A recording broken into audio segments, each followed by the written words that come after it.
Well, it's been about 5 months since we've had an update on the progress of the restoration of Quincy City Hall, and we're joined once again by Jim Edwards of Holmes & Edwards Architects here in Quincy. Scott Southwick is here, the superintendent from Nosik Construction, overseeing this $10 million project. And Jim, last time we were here, we had gloves and parkas on. It was so cold at the end of January.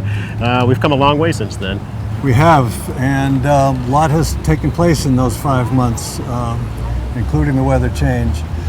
We're really starting to go here at Old City Hall. The exterior work is just about ready to commence. There's been a tremendous amount of work that's happened inside the building thanks to the good services of Scott and his Nosik team. We do have exterior masonry work about to begin. This historic granite facade will begin to be worked upon shortly. The new roof is about to start, all brand new slates. And it's going to be, this building is going to start to sparkle as it did back in 1844 when it was built. I might ask Scott if he'd like to mention a little bit about this cavernous excavation beside Old City Hall. You want to say something about what that's all about, Scott? This is the watered storage for the new fountains that are going in as part of the park renovation. So this will be where the water will be housed and the pump to pump the water through. Yeah, it's quite a serious excavation. This cistern is intended to hold 20 to 25,000 gallons of water, which will be pumped out to two different fountains within the new Adams Green. So this is a very, very exceptional piece of construction. Scott and his team have done a great job on building it. So what do you think? Should we move inside? Sounds good. Last time we were here, it was just a shell of a building, so we'll take a look inside and see how the progress has come along. And with us today, we have Joe Shea, city clerk, and his assistant, Nicole Crispo. So we're honored and pleased to have them with us. And I hope they can shed some light on what this building used to be like a little bit on the inside. So here we go. First thing I noticed when I step into Old City Hall from the first time we were here is there is an array of steel skeleton and timbers erected here. So Jim, talk to us about what's happened inside Old City Hall. Well, you're right, Joe. The last time we were here, we noticed all kinds of very badly deteriorated wood framing all over this building. It was cut up poorly, it was burned in any number of locations, and the structural integrity of the framework within this building was severely compromised. What you see here now is a brand new steel framing system which will support the new wood framing, and not only will this new system make the building safe and conform to today's loading requirements, but this steel frame also braces the building to make sure that it conforms to seismic requirements, which is also a state code requirement. So earthquakes may not seem like a big deal to people around Quincy, but this is a fairly active fault zone, and all the buildings have to be protected for earthquake design. So that's what a lot of this steel work is doing. Do you want to comment on that, Scott? Yeah, it's kind of interesting putting the steel up in this building because the steel's pretty heavy and some long pieces of iron. So we actually brought a mini crane right inside the building to erect it, which worked out very well. Now, last time I was here, I recall the corners of this building were a particular concern. They were actually separating at the seams, and you had to use pieces of metal to basically tie them back together. Has that been completed? That's been completed, and right now the building, all the exterior wall facade is tied back into the steel right now. Very good. But you raise a good point again, Joe, because the corners of this building were badly coming apart, and the fact that Scott and his team were able to discern that at an early stage allowed us to put that bracing in and really secure the corners for many, many, many decades and generations to come. Not only did we find those corner problems, but we also determined that the foundation was really in tough shape, and it was laid up in a whole variety of different methods, and the support stones for the foundation were really in tough shape. So it's been a long, hard effort during tough winter conditions to solve that problem, but again, Scott and his team have done a great job of it. Right. Did you run into anything, Scott, that you didn't anticipate? Was it more work than you'd expected? Was it different than you'd expected? Yeah, we ran into quite a few conditions that were just unable to be seen until we opened up the building, and the turnaround time for both Jim's team and his support team of engineers helped keep the process going along. So How much of a factor was the weather over the wintertime in the project? it was a pretty severe winter this year, but it's like we're in New England, so we have to deal with the weather at times. But it affected us, but it didn't hurt us that badly. Right. The foundation now, how is the structure developed? Structure, the foundation has all been underpinned, and it's all been signed off by engineering, and so we're good from the foundation up. We got the steel up, and just finishing some detailing right now, starting the floor assembly. So we're right where we expect to be with what we found for latent conditions. Very good. I look forward to seeing some more. So Jim, if you could give us a little update on the timeline and what folks will start to be seeing from this point on out. Well, the visible work is about to start to commence. You can see this framing work going in, and once the floors are in place, the wall systems will start to go in, and things are really going to move. Walls, ceilings, new flooring materials. But I would say that we're really looking. If you're looking for a completion date, I don't want to quite go there yet, but we were originally thinking somewhere around the first of the year, and we still anticipate that's going to happen. So it's up to this guy. I was just going to ask about the exterior, Scott, if you could talk about what folks will see from Hancock Street. Yeah, basically we're getting ready to set up staging on the outside of the building so we can start doing the roof demolish and then putting on the new slate, as Jim alluded to earlier. And then we're going to start washing the building with the mason, redoing the pointing, and then we'll put the old windows are all made, so we'll throw the windows in them, just minute a little staging, and see a big change in the next couple months. And in terms of timeline, will it be working outside in or inside out or a little bit of both? How does Both. that? We'll be working concurrent. Okay.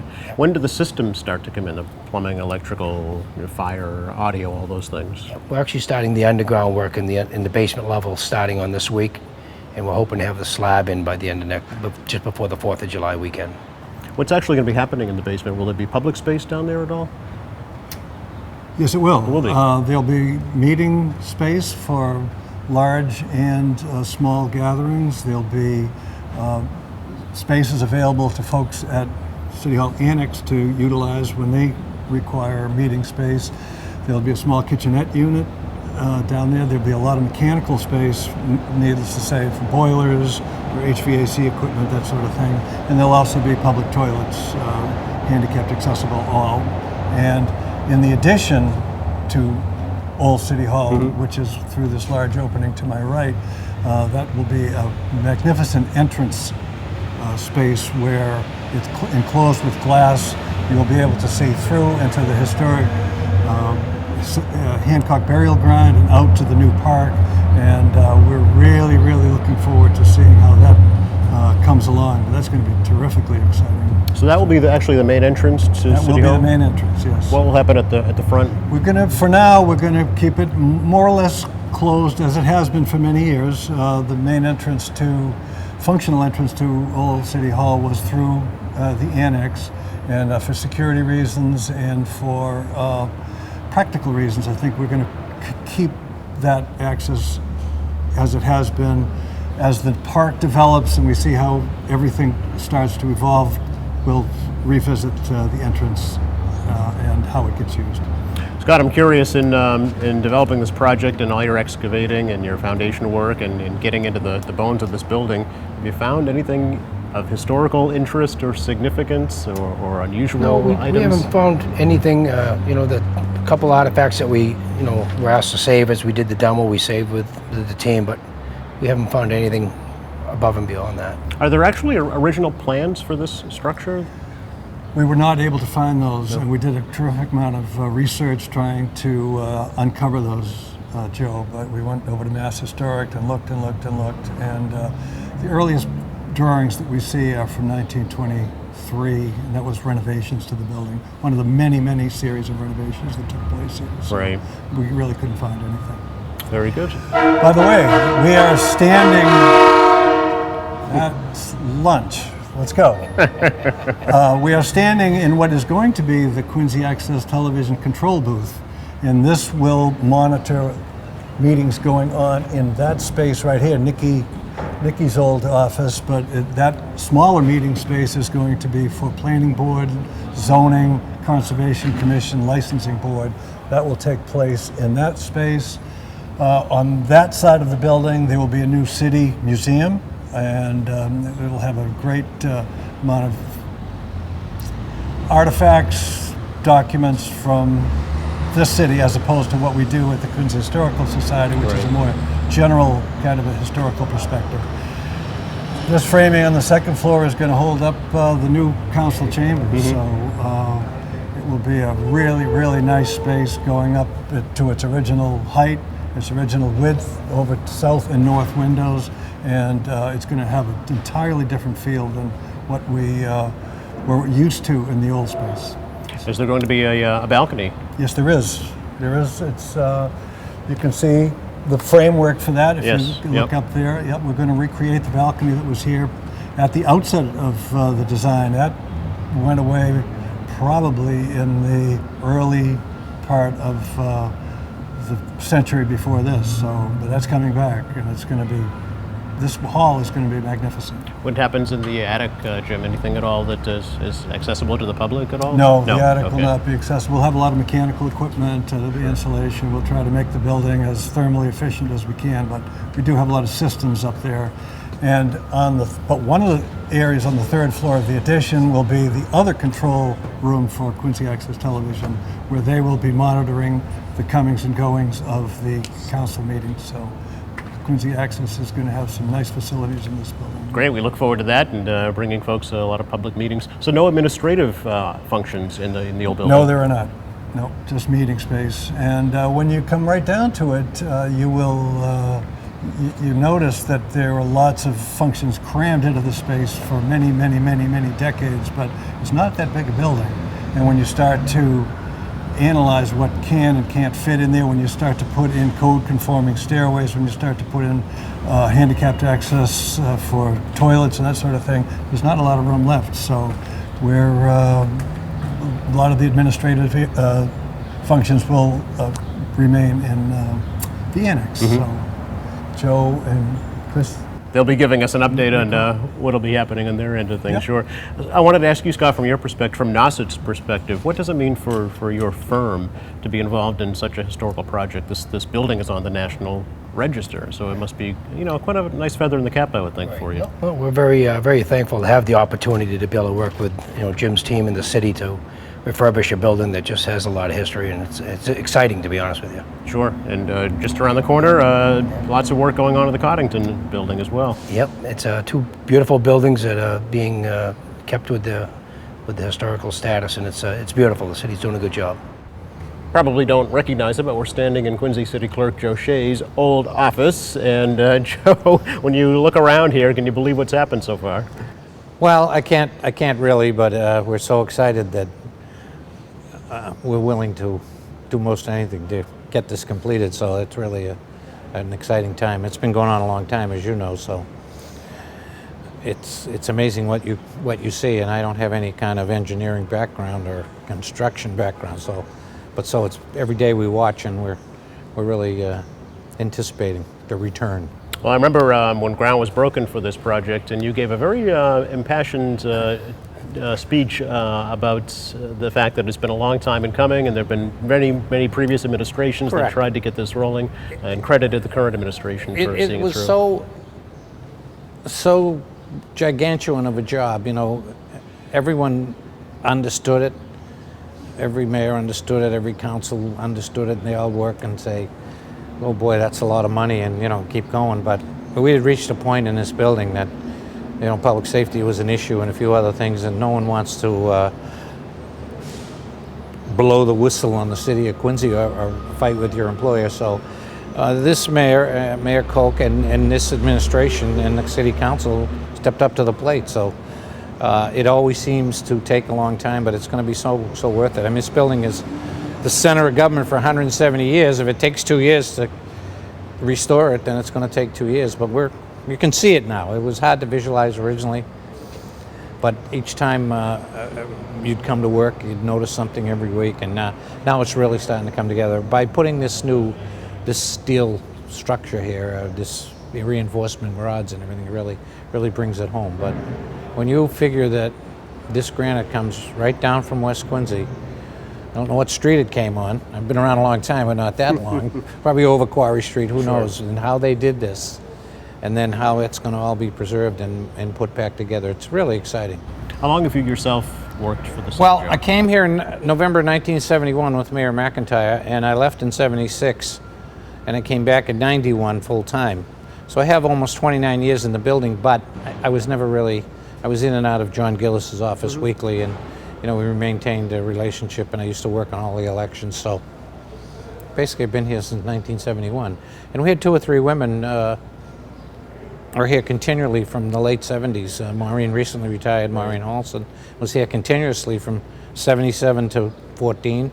And Jean Reardon is retiring today. We're in the middle of June, and Mrs. Reardon was in this building from 81 to this week. So that's pretty amazing, a pretty good record. And it's meaningful, but this is the center of government, and I had a pride at being the city clerk, and I think we had an obligation to everyone, and I'm going to be so happy when it's done. Your new assistant, Nicole Crispo, is here as well. And Nicole, to see this project come to fruition, what does this mean to you? Oh, it's unbelievable.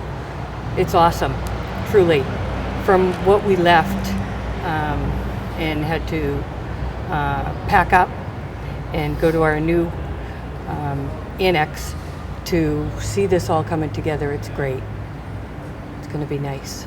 So talk about what kind of conditions you used to have to deal with in your old office that we're standing in now. Well, we had carpet from the bargain center for a long time. And there was water in the basement and mold. So it's nice that it's all being preserved. And the squirrels in the windows, and sometimes they'd get in the hall and run around. So it's nice to see it all being preserved. Joe, as the keeper of the public records for the city, historically, what does this mean for the people of Quincy? We had a lot of records in the Celeron pallets, and we, during bad storms, have to move them away from the walls, etc. The state was terrific with us. The Mass Historic Commission, Secretary of State's office, because this was City Hall, they gave us a pass, so to speak. But now that it's all opened up and and everything's been removed and a lot of it's been cleaned up, we've hired a company in Vermont that's working with us through community preservation funds. So when it comes back, it's got to be preserved much more professionally than it was before. Sure. We're going to put a vault here, probably in the glass building, but we're going to display a lot of things that were never before displayed. And I've spent a fair amount of community preservation money. Probably for the last 10 years, we've hired a company that's slowly doing the books over, slowly taking the original minutes of the selectmen from way back. Wow. Because if someone were to walk away with these books, they're gone forever. There's no electronic files? Well, there is now. Okay. When they recondition it, we take an electronic file and we store it in the library and we store it here.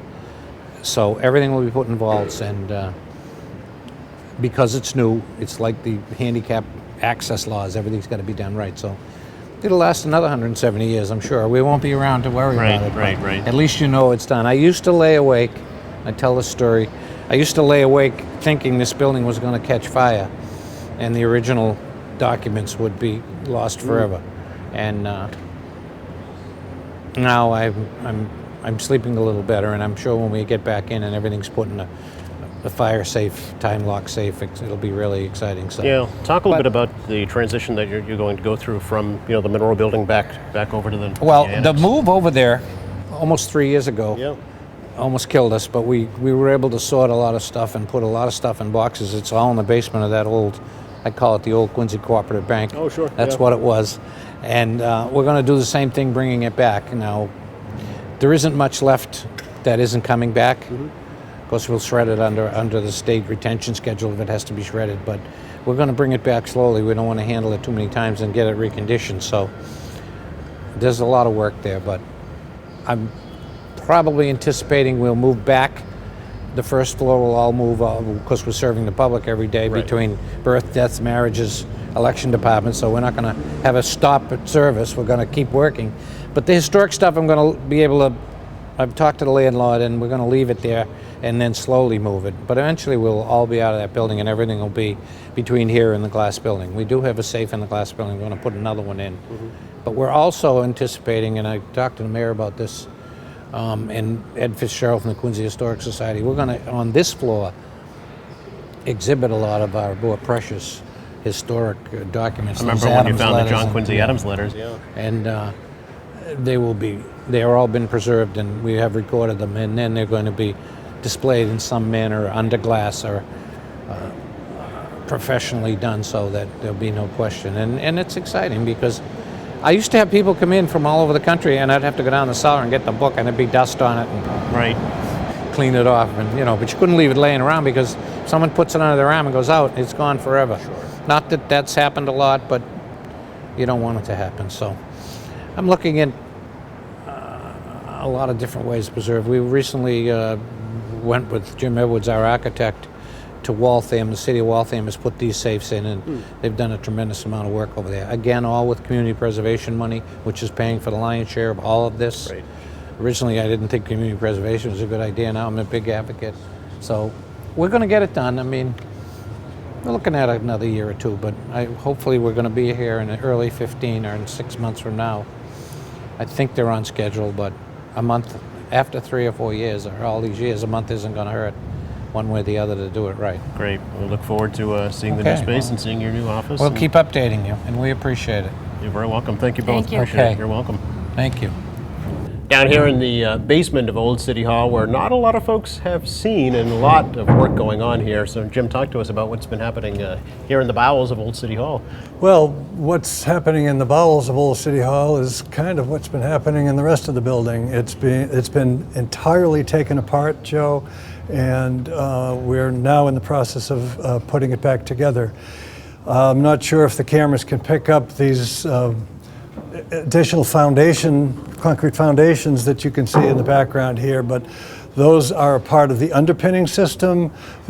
Scott and his team, again, they did tremendously hard work during the winter months, underpinning every lineal foot of this foundation, just because it was part of the structural upgrades to the building. It just had to be done. In association with that, these concrete bulkheads were built not only to reinforce what was underpinned, but also to provide a level framing bed for the columns that you see going around the entire perimeter of the building. So not only has that taken place, but there is a new line of columns going down the third point of the basement, and those are extending up onto the first floor and to the second floor, and this is the structural integrity of the new system. But I'll also let Scott mention a little bit about the dropping of the floor level for 2 or 3 different reasons.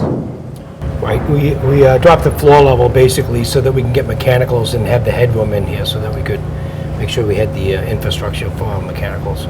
The underpinning was a necessity, as Jim said, just to restructure the building so we could put the extra loads imposed with the getting up to date. And it was a lot of work and a lot of time, but we're at the point where we can start putting it back together, and it's kind of nice to be at that point. From a construction standpoint, did you run into anything you had never seen before, or did you need any kind of special workers or equipment to get this project to this point? No, I mean, underpinning is pretty inherent when you're doing a renovation in a building, and so it's nothing that was out of the abnormal, but, conditions, some of the conditions we found were a little bit different with the way that they built the building, and as we uncovered things we found. How much did you have to dig down to increase the ceiling height? We dropped the floor level by 12 inches. 12 inches. How long did that take? How much material did you have to haul out of here? What did you do with all that? Well, actually, there's a lot of material just from the underpinning alone, because the underpinning went in from what you see out here, 30 inches deep, and down 2 feet, just to get the foundation lower than the slab on grade, plus the material that came out of here. So it was a good size undertaking to get this to this point. Right. Now, has this project required any kind of blasting at all, Scott? No, it did not. No. Do you anticipate that it will? No, there's a lot of drilling and splitting rocks. Right. And stone, because the Quincy granite's very, very hard. It's Oh, like yeah. a piece of iron, so a lot of it had to, a lot of tedious work, some rock work in here to chip some of the granite out of the way, and again, drilling and feather wedging. So Jim, will there be any public space down here at all? Yes, there will. There's a very good sized meeting room at the far end of the building. That brick structure that you see down there actually was a support for the original stairway coming in to the building. As I think we talked about before, there was no entrance to the first floor except at this end of the building, what we would call the northwest end of the building. The only entrance to the second floor was from the sidewalk directly up to the council chamber, the Great Hall as they called it. But that was also, that brick structure at the easterly end of the building also served as the town jail for a number of years. And that entrance that you see down there, there was a separate stairway going down there where the police department they had an office down there and used that for the jail. So, but there will be a good sized meeting space, gathering space, public space, together with the prerequisite handicapped toilets, boiler rooms, and I mentioned in the earlier the kitchenette unit so that catered affairs can take place. Various gatherings can bring in their own foods, and they'll come right through this. Just going to ask how the public will access this. Yeah, they'll access it. There's going to be a large addition. Well, not that large, but between the annex there'll be an addition, and then we'll create a link off of that addition to link up with the old glass building. So there'll be an elevator, there'll be a stairway, and all of that will allow, that vertical circulation will allow people to come down to this level with food, with whatever they're bringing to these meetings. So. Scott, I'm assuming there were not a lot of systems down here to begin with, electrical, water, things of that nature, so that all has to be added? They had, there was some water down here, there was some gas that was retrofitted up, I believe in the early 1900s. But yeah, we're going to bring in all of this stuff with new plumbing, electrical, HVAC, sprinkler. And the electrical service, which was formerly right in this location here, was right on the inside of a location where one of the worst leaks in the building was. And you know, the fact that somebody really didn't get hurt down here during the years that condition was in effect is really remarkable. But anyway, so that all new systems, and you know, one of the key new systems, and this has been mentioned before, but helps to repeat it.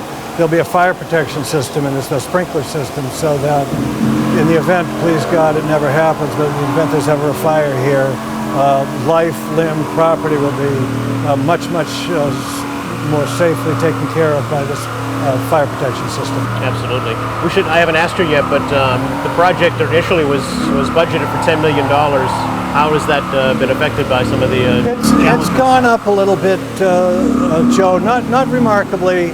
I hope when you get a chance to look outside this building, you'll see some of the really different foundation conditions that we ran into. Scott mentioned that there were certain things that became a problem, but that foundation, it's so irregular, it's so uneven, there was no way we could waterproof it with the way the stones projected in and out of the interior and the exterior of the space. So Scott effectively had to create a new foundation wall. So he created a one-sided form, they poured concrete in there, and not only did that help to stabilize this very erratic existing foundation system, but it also gave us a flat surface that we could waterproof and render this basement space to be much more watertight than it ever has been in the past. But so there's been those kinds of things. We've run into you know, a little bit of this masonry work that we saw upstairs, stabilizing the masonry on the inside of the building.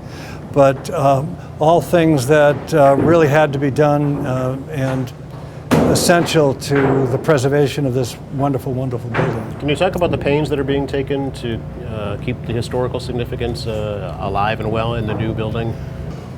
Well, first of all, we're trying to kind of recreate more than preserve, because through the generations, frankly, there was not much thought given to preservation in this building. It was really torn apart badly. The existing structural systems, the existing rooms that were here were all kind of taken apart and destroyed for really to serve the functional needs of the city. As the city went from town government to city government, there was a need for more and more space, and they had to keep subdividing. This is the only building that they had. Ultimately, in 1979, they built the annex, but by that time, they had really kind of destroyed much of what had taken place originally in this building in 1844. What we are going to shoot for is that the Great Hall, the old council chamber, besides restoring the balcony to its original grandeur, we would like to, we have as part of the plans, recreating this really handsome, hefty, shall we call it, cornice that went around the entire 360 degrees of the building. We're going to recreate that. We have taken note of the historic paint colors that were on it, and we've got great plans to making that Great Hall as close a reproduction of what it was in those days as we can. So that's kind of what we're pointing at. Very good. Does this project, Jim, affect the status of the National Historical Landmark that this building is designated as? No, it doesn't. I think there were the preservation easements that were in effect on the inside of the buildings were kind of rent asunder a long time ago, right. But it's still a National Register building. It still has the cachet for a beautiful, handsome Greek revival Quincy granite building. It will remain on the register. It will be a handsome complement across the park from the historic landmark United First Parish Church. I mean, they're going to be wonderful, wonderful complements to each other. And when this building's cleaned up and with its new windows and its new slate roof and the great work that the Nauset team is doing, the city's really going to be proud of it. And it's going to be a monument to preservation of what our cities really are all about. It's the built structure, it's the history, it's terrific that the city has undertaken to do this, and we're grateful to the Community Preservation Committee for their part in underwriting this historic preservation work. Gentlemen, I really appreciate the opportunity to talk to you both and get an update and see the progress. It's really been informational and educational. Look forward to seeing it again soon. Appreciate it. Thank you, Joe. You're very welcome. Thank you, Scott. Keep up the good work.